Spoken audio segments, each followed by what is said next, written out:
Vale S.A., anteriormente conhecida como Companhia Vale do Rio Doce, é uma das maiores empresas de mineração do Brasil e do mundo.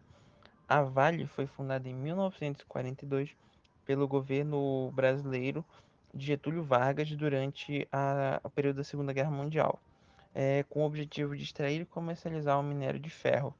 Inicialmente, a empresa operava principalmente na região de Minas Gerais, onde encontraram grandes reservas de minério de ferro. Atualmente, a Vale é a empresa multinacional que atua principalmente na exploração e produção de minério de ferro, essencialmente utilizado na produção do aço. Além do minério de ferro, a Vale também está envolvida com a extração de outros minerais, como níquel, cobre, manganês e carvão. No entanto, acho que o carvão é, tá em- eles já estão encerrando a atividade com carvão. E também fertilizantes e metais preciosos eles trabalham também. A empresa possui operações em diversos países ao redor do mundo, incluindo Brasil, Canadá, Moçambique, Indonésia e Austrália. Em 1997, a Vale foi privatizada pelo governo brasileiro, o que permitiu significativamente a expansão de suas operações e presença global. Nos últimos anos, a empresa enfrentou grandes desafios relacionados a desastres ambientais nas barragens de rejeitos em Mariana e Brumadinho, ambas em Minas Gerais. Esses eventos resultaram em enormes impactos ambientais e sociais, além de repercussões legais e financeiras para a empresa. Agora vamos analisar um pouco do balanço patrimonial da empresa e também olhar a sua demonstração de resultados. Agora vamos falar um pouco do balanço patrimonial e a demonstração de resultados da Vale. Os dados que vamos utilizar no balanço patrimonial da Vale são do consolidado do dia 31 de dezembro de 2023 e todos os valores são em milhões de reais.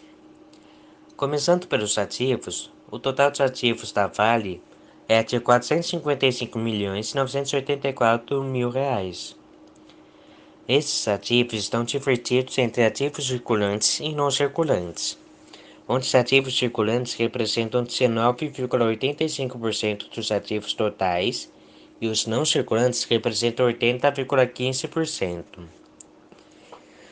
Dentro dos ativos circulantes, podemos destacar duas contas, a de contas a receber e os estoques. Elas representam, respectivamente, 22,44% e 25,05% dos ativos circulantes.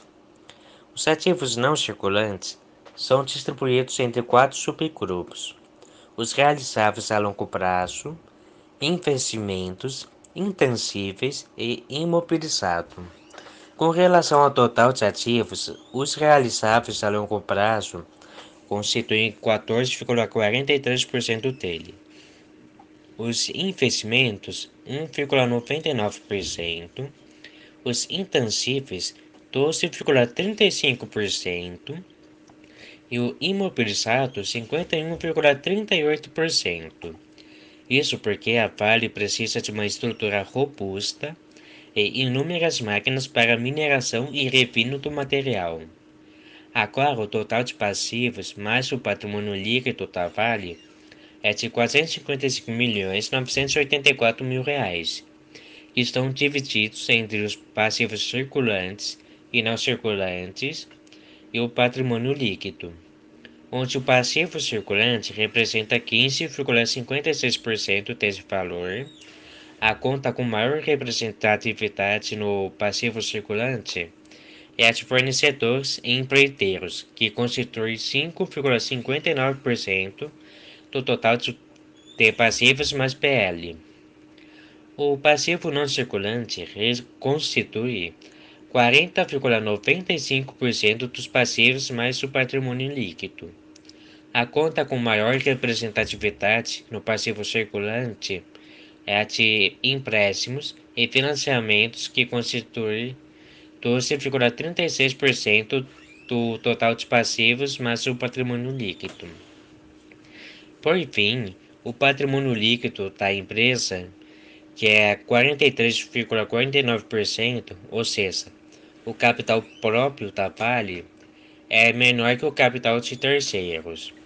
A conta com maior representatividade no patrimônio líquido é a de patrimônio líquido dos acionistas da Vale, que constitui 41,88% do total de passivos mais o patrimônio líquido.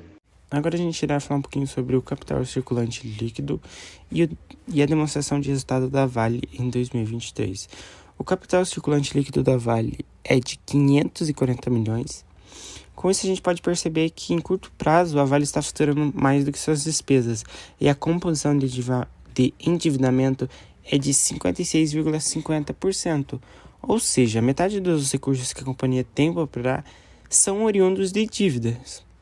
E a demonstração de resultados da Vale são do consolidado do dia 31/12/2023 e todos os valores são em milhões de reais. No DR da Vale, temos a receita líquida no valor de 208 bilhões e 66 milhões. E as seguintes contas de maior representatividade são lucro bruto, lucro operacional, lucro antes dos tributos sobre o lucro, lucro líquido e lucro líquido atribuído aos acionistas da Vale, onde o lucro bruto retirado da receita líquida é de 42,31%. Já o lucro operacional é de 33,98%. O lucro antes dos tributos sobre o lucro é de 26,70%. O lucro líquido é de 19,49%. E o lucro líquido atribuído aos acionistas da Vale é de 19,19%. Ainda podemos notar que no ano de 2022 para 2023 houve uma queda de 57,90% no lucro líquido. Com base ainda no DR, podemos tirar a margem bruta, a margem operacional e a margem líquida. Vale no ano de 2023 possui uma margem bruta de 42,31%, uma margem operacional de 33,98% e uma margem líquida de 19,49%.